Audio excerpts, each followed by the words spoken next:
Da Bíblia, Eduardo Yosef, quem vos fala.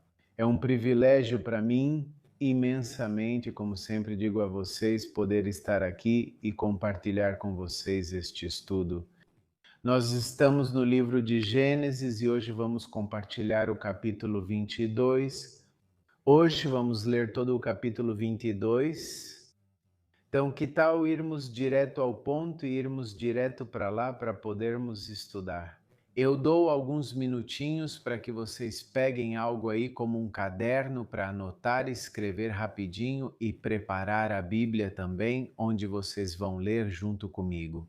E assim vamos direto começar a trabalhar no que nos cabe trabalhar, no que vamos fazer no dia de hoje.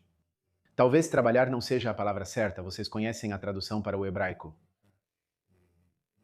Ler, estudar, talvez seja tudo exatamente a mesma coisa. Vamos ver, o que ficou faltando aqui? E justamente aqui eu tenho a Bíblia, então vamos lá. Fiz como uma espécie de reinício. Bom que fiz isso agora, porque justamente nos dá tempo para vocês correrem e pegarem sua Bíblia. Então vou ler o que acham. Diretamente vamos começar a ler a partir do capítulo 22. Vou ler todo o capítulo de uma vez e vamos começar pelo versículo 1. Diz o seguinte: aconteceu depois dessas coisas que Deus pôs Abraão à prova e lhe disse: Abraão, e ele respondeu: Eis-me aqui, e disse: Toma agora teu filho, teu único Isaque, a quem amas, e vai à terra de Moriá e oferece-o ali em holocausto sobre um dos montes que eu te direi. E Abraão levantou-se muito cedo, albardou seu jumento, tomou consigo 2 de seus servos e Isaque, seu filho, cortou lenha para o holocausto, levantou-se e foi ao lugar que Deus lhe havia indicado ao terceiro dia, ao Deus.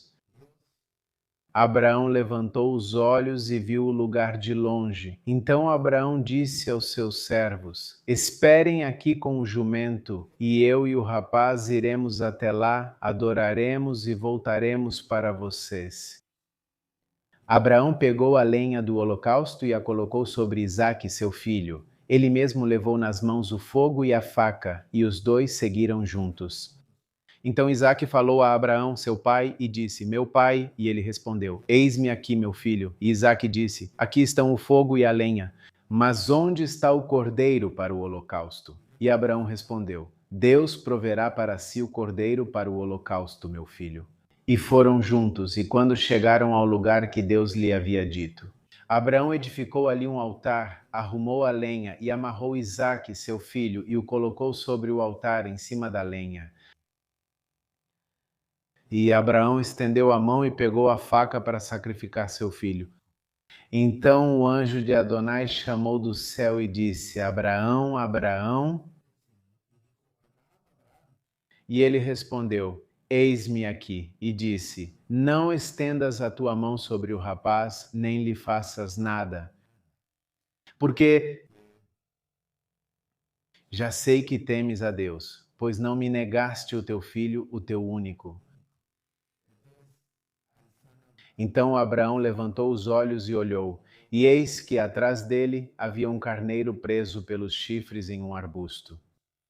E Abraão foi, pegou o carneiro e o ofereceu em holocausto no lugar de seu filho, e Abraão chamou o nome daquele lugar: O Senhor proverá. Por isso até hoje se diz: No monte do Senhor será provido. E o anjo do Senhor chamou Abraão pela segunda vez desde o céu e disse: Por mim mesmo jurei, diz o Senhor, que porquanto fizeste isso e não me negaste, teu filho, teu único filho, certamente te abençoarei e multiplicarei a tua descendência como as estrelas do céu e como a areia que está à beira do mar. E a tua descendência possuirá as portas dos seus inimigos em suas gerações. Serão benditas todas as nações da terra, porque obedeceste à minha voz. E Abraão voltou para os seus servos, e eles se levantaram e foram juntos para Berseba, e Abraão habitou em Berseba. Aconteceu depois dessas coisas que foi dada notícia a Abraão, dizendo: Eis que também Milca deu à luz filhos a Naor, teu irmão, Uz, seu primogênito, Buz, seu irmão, Quemuel, pai de Arã, Quésede, Razo, Pildas, Gidlafe e Betuel. E Betuel foi o pai de Rebeca. Estes são os 8 filhos que Milca deu à luz a Naor, irmão de Abraão, e sua concubina, chamada Reumá. Ela também deu à luz a Tebá, Gaã, Taás e Maaca. Este capítulo começa de uma maneira especial e começa com as seguintes palavras: depois dessas coisas. Essa expressão está nos mostrando que se passou um tempo indefinido desde o acontecimento do capítulo 21. Geralmente, essa expressão se aplica a um longo período de tempo, em alguns casos, esse também pode ser bastante extenso. E o mais provável é que todas as circunstâncias já tenham mudado. Inclusive, poderíamos dizer que uma era termina e outra era começa. Agora, este capítulo, o 22 do livro de Gênesis, tem 24 versículos e é talvez o capítulo central na vida de Abraão. Este capítulo tem tantos detalhes, é explicado com tanta minúcia que, se fôssemos parar para aprender, poderíamos passar talvez várias semanas apenas neste capítulo. Por exemplo, a Bíblia dedica muito espaço para explicar por que a humanidade caiu antes do dilúvio, mas pouquíssimas palavras descrevem o próprio dilúvio. Não há cenas dramáticas, não há gritos, não há corpos flutuando, não há celebração pela sobrevivência.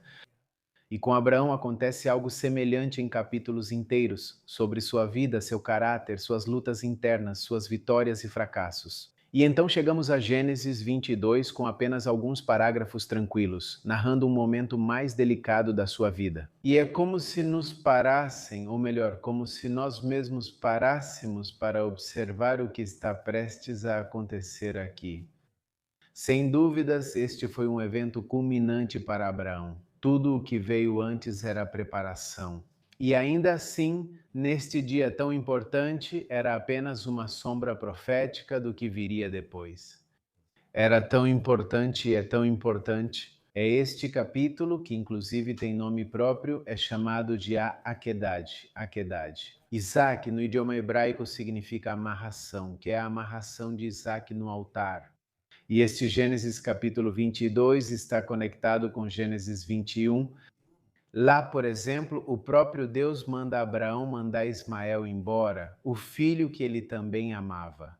Parecia ser o herdeiro e de repente teve que partir quando Ismael quase morreu no deserto. Deus o chama do céu e o resgata, então aparece um poço, lembram? E ele vive, um poço com água, e ele viveu. Neste capítulo, Abraão deve entregar seu outro filho a Isaac. A diferença é que este era o prometido, era o único filho da promessa. E desta vez não era para enviá-lo para longe, não era para expulsá-lo da comunidade ou da casa ou do ambiente, mas sim para sacrificá-lo novamente. Deus chama do céu no último segundo e o salva. Aparece um carneiro preso pelos chifres. Isaac vive desde o versículo 1. Nós sabemos que era uma prova, nós sabemos que era uma prova crucial para Abraão. Uma prova para a qual talvez não pensemos que Deus deveria aprovar o sacrifício humano. Mas desde o início nós sabemos que Isaac iria sobreviver. Ou seja, é provável que a instrução divina também tenha chegado à noite, em horários bem de madrugada. Será que ele teve um sonho, uma visão? Não se sabe ao certo, a única coisa que nos é dita é que pela manhã, bem cedo, Abraão se levanta para começar a obediência. E a palavra hebraica para oferta queimada é como dizer olá, algo que sobe No livro de Levítico aparece muitas vezes e havia 5 tipos principais de ofertas e a solá era como a mais importante. Por quê? Porque tinha um propósito específico. Não podemos esquecer o lugar, a terra de Moriá, como nos é dito. Deus mostraria a ele um topo, um lugar alto, específico, que daria origem a uma tradição, a tradição do que é conhecido como o Monte Moriá. Hoje, por exemplo, assume-se que está obviamente na cidade de Jerusalém. Mas há diferenças, inclusive, não sei se vocês sabiam, há diferenças entre judeus crentes para os judeus, por exemplo. É exatamente o lugar onde estava o templo. Para muitos cristãos, foi o lugar onde Jesus foi sacrificado, ou seja, toda a área do monte do templo. Cobre todo o Monte Moriá, mas a cidade de Davi, por exemplo, fica na região da encosta sul. E o Monte Moriá fica na parte alta, que seria a região norte. Agora, este é um dos lugares propostos para a crucificação. Poderia ser a região do Moriá, mas não de acordo com as leis judaicas da época, porque havia certas pistas dadas até mesmo por Paulo, o apóstolo, e é pouco provável que ambos os locais sejam tradicionalmente o espaço correto. Mas esse não é o ponto. O que quero ouvir agora é quando Abraão, por exemplo, ele recebeu a instrução, ele envia. Ele vivia mais precisamente na cidade de Berseba, a cerca de 50 milhas, uns 80, 90 quilômetros. Era uma viagem longa, suficiente para aquela época para pensar, para se questionar durante muito tempo no caminho. Qual era o propósito? O versículo 3 menciona 2 detalhes bem importantes. Diz que ele levou 2 servos com ele e que levaram lenha. Alguns veem esse simbolismo entre os 2 servos, aqueles criminosos que estavam ao lado de Jesus, lembra? Mas além do número na comparação não se encaixa. Por exemplo, no versículo 6 encontramos algo tremendamente profundo e diz que Abraão coloca a lenha sobre Isaque, a madeira que seria o meio de sua morte. Vamos chamar isso de um paralelo perfeito com Jesus carregando a cruz, ele carregava madeira, ele carregava lenha. Em outras palavras, também é curioso que eles tenham levado a lenha desde Berseba, onde é desértico. Não havia muitas árvores, não havia muita lenha. E na verdade, eles estavam levando lenha e iam para um lugar onde a lenha era abundante.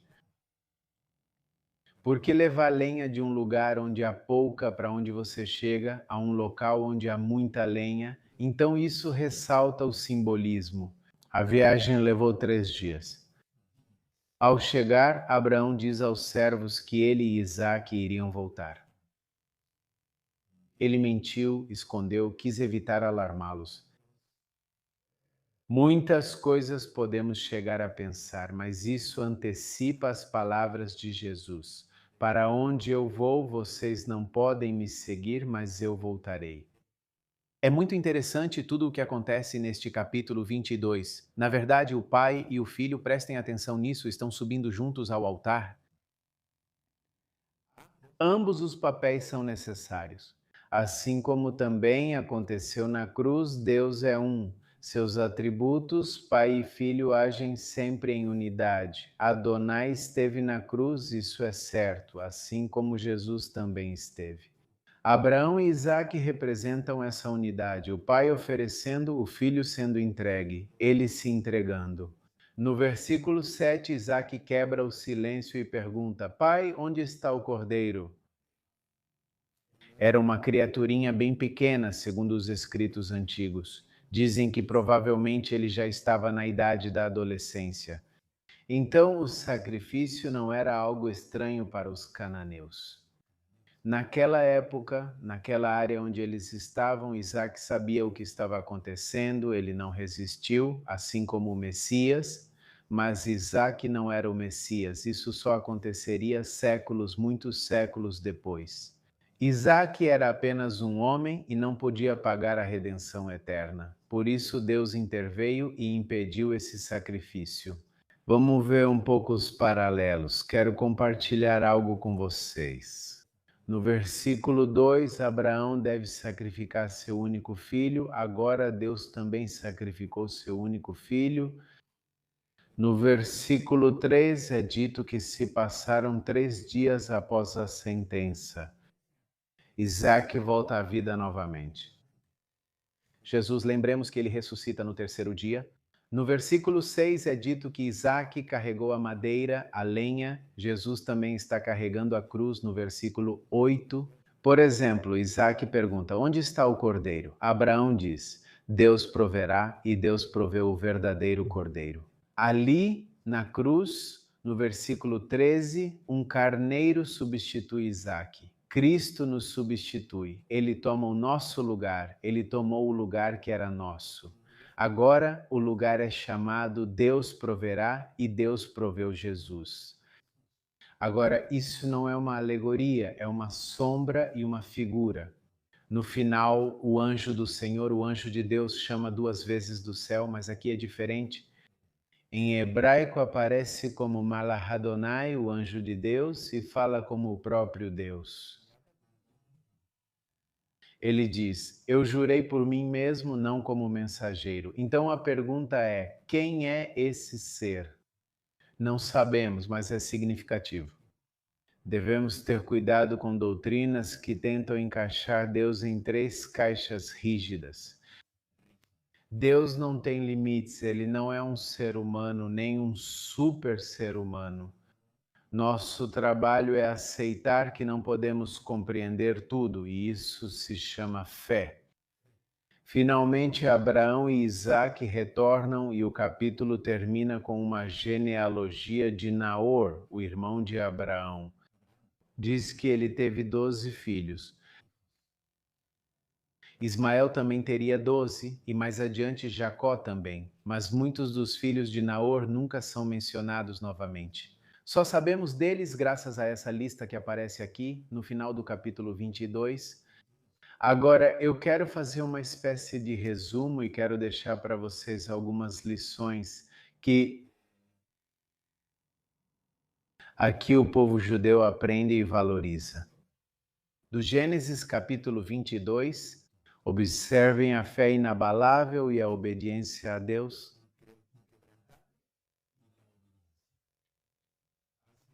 O povo judeu vê em Abraão um exemplo supremo de fé em Gênesis 22. Abraão não questiona o mandamento divino de sacrificar seu filho Isaque, apesar de quão doloroso isso era para ele.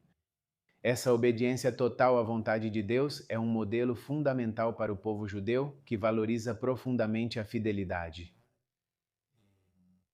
As instruções divinas. Mesmo em momentos de provação, a fé e a obediência são pilares, são chaves essenciais na vida.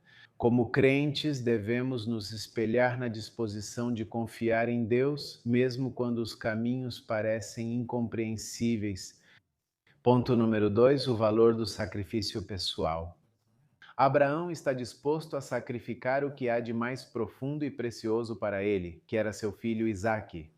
Esse ato não só demonstra sua devoção a Deus, mas também reflete um entendimento profundo do que significa abrir mão do que é mais querido por um bem maior. O sacrifício pessoal por um propósito maior é um ensinamento central na tradição judaica. O conceito de sacrifício não se refere apenas à ação ritual, mas também aos sacrifícios cotidianos que são feitos pela comunidade, pela família e, é claro, por Deus. Ponto número 3. Talvez a importância da preparação espiritual. Se pensarmos nesse capítulo, todo o processo leva tempo.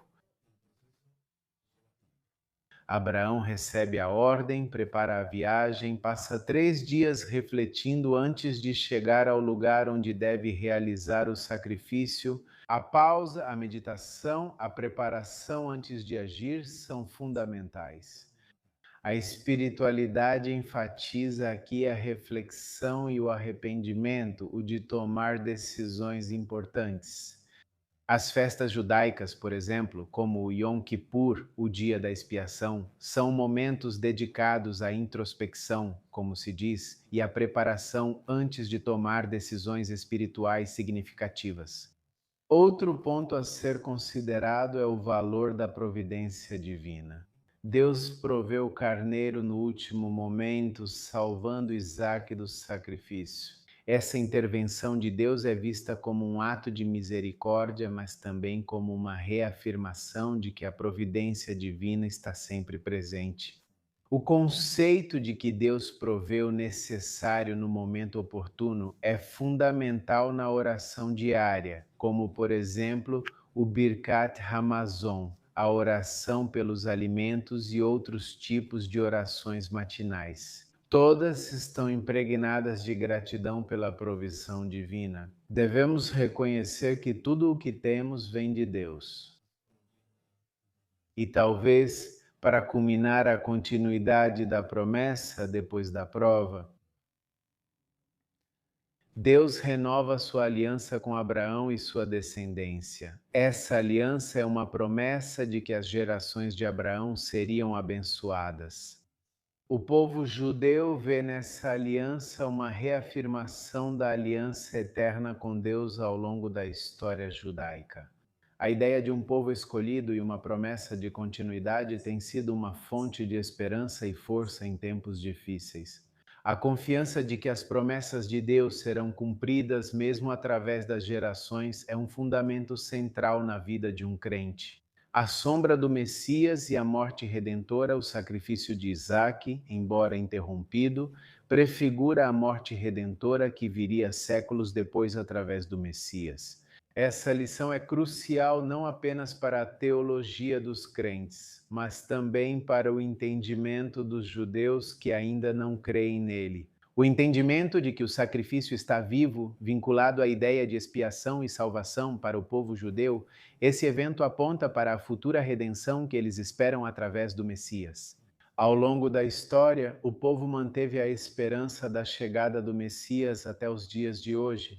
Eles acreditam que ele vai trazer paz, vai trazer restauração para Israel e, consequentemente, para o mundo inteiro. O significado da Akedah. Em outras palavras, a amarração. No judaísmo, a Akedah tem um significado especial. Todo ano, na verdade, em Rosh Hashanah, o povo judeu lembra da amarração de Isaac, o sacrifício como um símbolo da disposição de Abraão em entregar o que tinha de mais precioso para cumprir a vontade de Deus. Esse ato é visto como um exemplo da capacidade do ser humano de se submeter ao divino,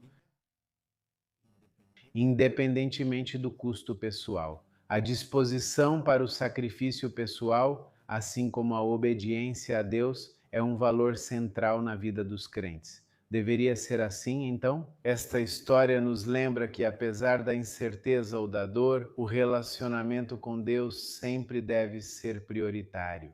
E algo muito importante é a relação pai-filho, como símbolo do relacionamento com Deus. O fato de Abraão e Isaque subirem juntos ao altar destaca a relação única entre pai e filho, que por sua vez reflete a relação entre Deus e o povo. O sacrifício de Isaque não é apenas físico, é um ato de confiança total, um simbolismo da obediência e da entrega sem reservas. No mundo dos crentes, nós deveríamos colocar uma forte ênfase na relação entre o povo e Deus. Devemos ser vistos como um pacto de amor, de responsabilidade e de fidelidade mútua. A relação familiar também é especial entre pai e filhos, sendo vista como uma metáfora dessa relação divina. Em conclusão, Gênesis 22 não apenas nos conta um evento histórico na vida de Abraão, mas também transmite valores profundamente importantes para o povo judeu. A fé, a obediência, o sacrifício pessoal, a providência divina, a esperança na redenção futura, é um capítulo que encapsula a essência do povo hebreu. Um povo que viveu em fidelidade a uma aliança que foi provada no fogo da história e que continua esperando a promessa de um futuro redentor. Esses ensinamentos continuam sendo parte integrante da vida do povo e nos convidam a refletir, porque nós, de certa forma, fomos aqueles que foram abençoados por abençoar. Teríamos que refletir sobre o nosso compromisso, sobre a nossa confiança em Deus. Ele cumpriu absolutamente tudo. E assim como o capítulo 22, como entrar em uma espécie de novela e ler a história e o capítulo do que vai acontecer com alguém, é simplesmente vale. Talvez tomar essa palavra simplesmente não seja simples, na verdade é incrível a profundidade da mensagem que há aqui. Porque como vimos ao longo de tudo o que estivemos compartilhando, é incrível. Como assim? Talvez um ato pequeno, mas que ao mesmo tempo é difícil, mas que ao mesmo tempo é algo que já estava dito. Deus já tinha prometido a Abraão, mas mesmo assim aqui ele vem e tenta tirá-lo. Poderíamos ver dessa maneira, mas depois que Abraão não se recusa, que simplesmente entrega o que pertence a Deus, Deus termina de selar esse compromisso e essa confiança que Abraão deposita em seu Deus.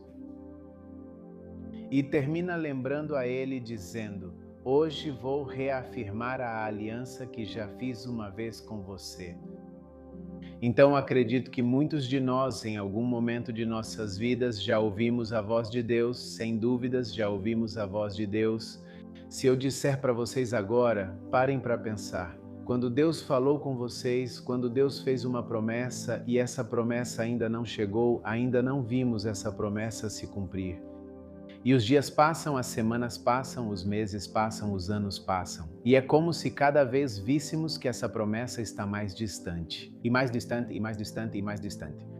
Mas talvez o interessante disso é que estamos perdendo a parte principal da questão, e a parte principal da questão é que não estamos entregando essa promessa a Deus. Talvez a gente segure isso para nós mesmos e ficamos tão preocupados que isso se realize que esquecemos de entregar para Ele e dizer: que seja feito no teu tempo, que seja feita a tua vontade, que aconteça da maneira que tiver que acontecer, simplesmente que aconteça. Descanso em Ti, agradeço por tudo o que acontece e deixo isso nas Tuas mãos e simplesmente deixemos que Ele faça. E veremos a provisão de Deus, veremos a manifestação de Deus e veremos o cumprimento da promessa que Deus nos fez. Eu fico por aqui. Com este estudo de hoje, como disse antes, poderíamos aprender muito, poderíamos dedicar semanas, mas realmente não quero colocar material demais na cabeça de vocês. Eu sempre me lembro das palavras do apóstolo Paulo. Não estou aqui diante de vocês por sabedoria humana ou por tudo o que vem à minha cabeça ou pelos idiomas que conheço, mas estou aqui com temor e tremor, somente para apresentar o Cristo crucificado ao povo hebreu. Ainda, como dissemos, eles continuam aguardando pela redenção, não todos, mas grande parte da maioria ainda espera por sua redenção.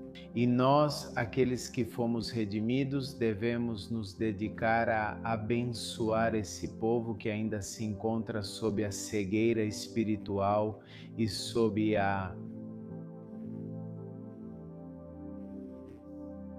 surdez tapada, que eles finalmente não conseguem ouvir o seu Deus. Então que Deus nos alcance em misericórdia para com eles. Oramos pelo povo de Israel, oramos por cada judeu que ainda não consegue ver o seu Messias, e que por meio de Gênesis capítulo 22, eles possam ver um capítulo avançado do que virá no futuro, por meio de Isaac, por meio de Abraão, o que seria mais tarde, o Senhor com Jesus, nosso sacrifício. Deus abençoe vocês. Quero simplesmente orar por cada um de vocês. Si barejejá Adonai bishmerejá Yaer Adonai paná velejá bishuné. Que Ele os guarde, que o Senhor os abençoe. Que o Senhor faça resplandecer o seu rosto sobre vocês, que tenha misericórdia de vocês e que coloque em vocês a paz. Deus abençoe vocês. Nos vemos em um próximo capítulo, capítulo 23. Lembrem-se de compartilhar este material com todas aquelas pessoas que vocês acham que pode ser uma bênção. Abençoe alguém, você também seja uma bênção, assim como a Bíblia chegou até nós como bênção. Deus abençoe vocês. Shalom.